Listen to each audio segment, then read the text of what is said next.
You got me. Well, you can look at it when you get in. Down there in a bit. Yes, sir. I got it under control.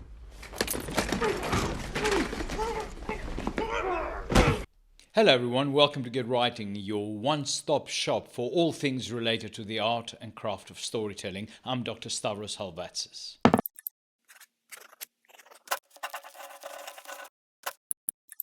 What are the sorts of narrative beats that go into the second act of a story?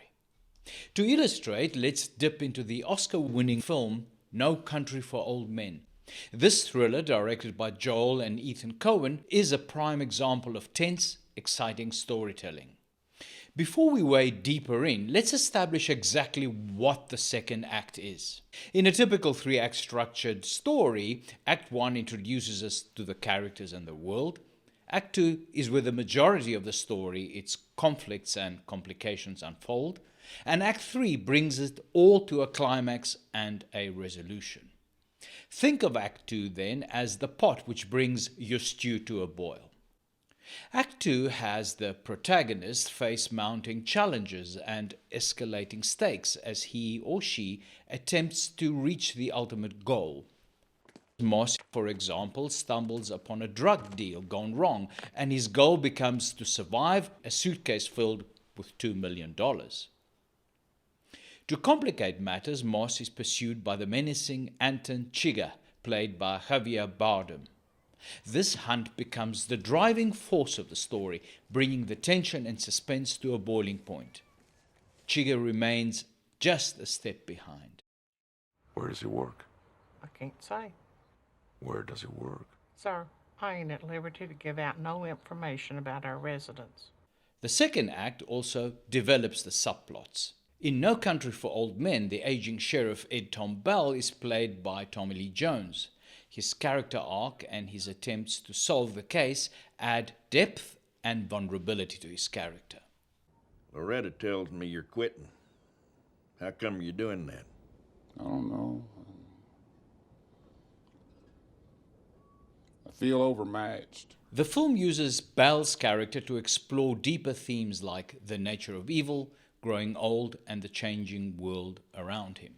Here last week they found this couple out in California. They rent out rooms to old people, kill them, bury them in the yard, cash their Social Security checks. His monologues and interactions with other characters give us insight into his struggle to adapt to the changes and violence he faces. It's just goddamn beyond everything. Signs and wonders. But I think once you quit hearing sir and ma'am, rest is soon to follow. Act 2 usually contains a midpoint that splits the act into two halves. It also shifts the story in a significant way. After the midpoint, things can no longer continue in the same way as before. Something changes, something in the approach. Sometimes it is merely his attitude or demeanor. The character, however, has to decide whether to throw in the towel or press on. In No Country for Old Men, the midpoint manifests as the tense showdown between Moss and Chigurh.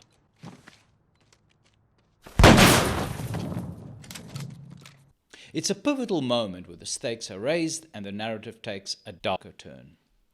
As Act 2 nears its conclusion, the tension escalates, readying us for the final confrontation that is to occur in Act 3. Moss and Chigurh's confrontation at the Mexican border is a tense scene that encapsulates the culmination of the character arcs and conflicts. As you continue your writing journey, study and dissect films and books that you love to gain inspiration and insight into the craft of writing, this crucial act.